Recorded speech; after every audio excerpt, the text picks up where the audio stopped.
On parle souvent des mutants les plus puissants, des entités cosmiques les plus puissantes, Jean Grey, l'Éternité, Légion, Magneto, mais aucun n'est comme Franklin Richards.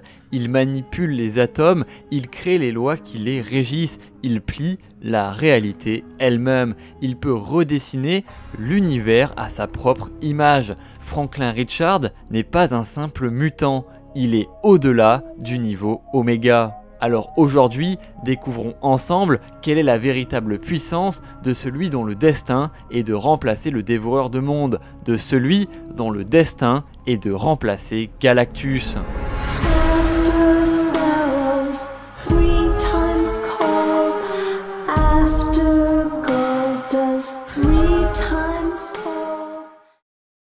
Né de deux légendes, Reed Richards et Sue Storm, membres fondateurs des 4 Fantastiques, Franklin Richards n'était pas destiné à vivre une enfance normale. À peine sorti du berceau, il manipulait déjà les fondations de l'univers. Il est ce qu'on appelle un reality warper, un être d'une puissance telle qu'il est capable de modifier les fondements de la réalité elle-même afin de les redéfinir entièrement à sa guise. Et ses exploits sont dès son plus jeune âge parmi les plus impressionnants de tout l'univers Marvel. À peine 8 ans, Franklin Richards fut déjà capable, en utilisant le plein potentiel de ses pouvoirs cosmiques, de reconstruire un multivers infini. Et même s'il n'était pas seul, qu'il fut aidé de la puissance incroyable de Molecule Man pour recréer le multivers, c'est bien lui qui donnera la forme au 8e Cosmos, la 8e version de l'univers Marvel. Comme un signe, à seulement 8 ans, Franklin Richards fut capable de créer le 8e Cosmos, un multivers entier et fonctionnel. Mais ce qu'il faut savoir, c'est que Franklin n'en était pas à son coup d'essai. 2 ans auparavant, alors qu'il était âgé de seulement 6 ans, il avait déjà, seul dans son lit d'enfant, créé une galaxie entière. Et pas une galaxie vide et dénuée de vie, non, au contraire. Seul dans sa chambre, ce petit garçon venait de créer un véritable univers entier, peuplé de vie, de culture, de rêves et d'espoir. Mais bien sûr, ces pouvoirs hors du commun vont attirer sur Franklin Richards et sa famille les plus grandes menaces du multivers entier.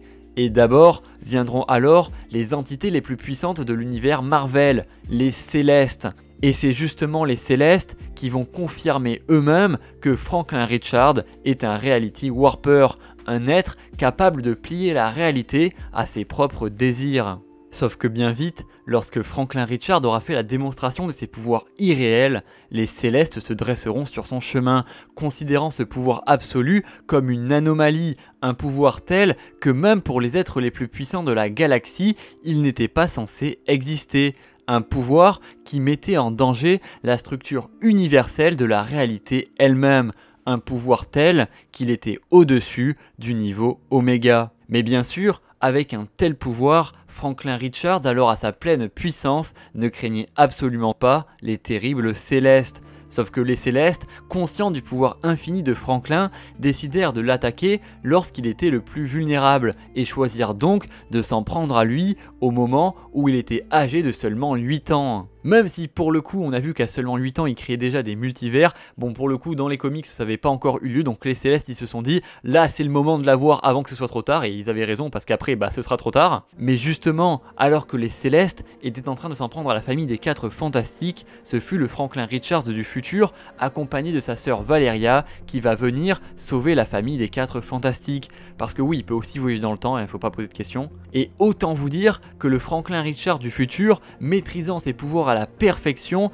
n'a absolument aucun mal à affronter seuls 3 Célestes. Des Célestes qui pourtant venaient de tuer Galactus, le dévoreur de monde lui-même. Enfin je sais pas si on se rend bien compte quand même de la dinguerie, parce que vous avez peut-être pas forcément de voir l'habitude des Célestes dans les comics, mais vraiment les Célestes, pour ceux qui lisent les comics vous le savez, c'est des êtres quasiment intouchables qui sont capables de rivaliser avec la race des Beyonders, qui est vraiment une race complètement aberrante. Mais pour Franklin Richards, visiblement ce n'est qu'une partie de plaisir, il peut littéralement sans aucun effort les 1v3 en littéralement faisant exploser leur tête, vraiment on est sur un perso qui a une puissance complètement démesurée. Mais ce n'est pas tout, car dans sa folie destructrice, Franklin Richards va ramener Galactus à la vie. Franklin Richards va faire de Galactus son serviteur, il va faire de lui son héros, son simple messager.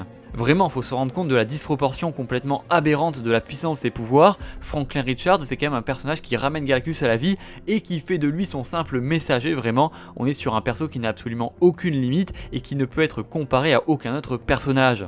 Et bien sûr, une fois que Galactus sera revenu à la vie et possédera une partie des pouvoirs de Franklin Richards, il réussira sans aucun mal à tuer deux Célestes d'affilée, qui venaient, je vous le rappelle, de le tuer juste avant, donc quand même ça montre le step-up dans les pouvoirs de Galactus. Bon, et en plus, petite parenthèse, mais il passe son temps à aura farmer comme un fou, franchement c'est trop grave de faire ça, je vous laisse profiter des cases de ce comics de Jonathan Hickman, qui est juste complètement fou, vraiment lisez-le, c'est un excellent run Fantastic Four, qui d'ailleurs est dispo en omnibus chez Panini Comics, donc si ça vous tente de lire du bon Fantastic Four, je vous conseille ce run qui est vraiment hyper bien. En plus, il commence par l'arc narratif La solution à tout, où Reed Richards se met en tête de trouver une solution à tous les problèmes. Vraiment, je vous en ferai peut-être une vidéo parce que ce run est excellent. Donc voilà, si ça vous intéresse, je vous mets tout en description. Normalement, vous avez un peu toutes les sources. Mais pour en finir avec le personnage de Franklin Richards, il faut quand même que je vous parle des limites de son pouvoir. Une limite qui paraît paradoxale, mais qui pourtant existe bel et bien. Le pouvoir de Franklin Richards est tellement puissant que cela représente sa principale limite. Franklin Richards est tout simplement trop puissant, dans le sens premier du mot trop. Sa puissance est tout simplement excessive, et cela, par bien des aspects, peut représenter un danger pour lui ou pour ceux qu'il aime. Puisque, en effet, en plus des centaines d'entités cosmiques qui veulent le voir mourir pour récupérer son pouvoir, il est aussi destiné à devenir le prochain Galactus dans le prochain univers, puisqu'il sait qu'il est la seule personne qui va survivre à cet univers. Il est la seule personne du 8e cosmos qui survivra dans le 9e cosmos et deviendra alors le prochain Galactus, ce qui évidemment fait pas rêver. Et c'est pourquoi, grâce à ses pouvoirs quasiment infinis, il va lui-même se dépouiller de ses pouvoirs, puisque en effet, après avoir vaincu un ennemi extrêmement puissant, menaçant l'intégrité du multivers lui-même, nommé la fin de toute chose, Franklin Richards décidera de retourner sur Terre pour y vivre et de se dépouiller de ses pouvoirs, afin de ne plus mettre en danger ses proches, puisque effectivement, au même moment, Charles Xavier venait de créer une nation mutante, la nation de Krakoa, un véritable havre de paix, une nation exclusivement réservée aux mutants, où ces derniers pourraient vivre dans la tranquillité.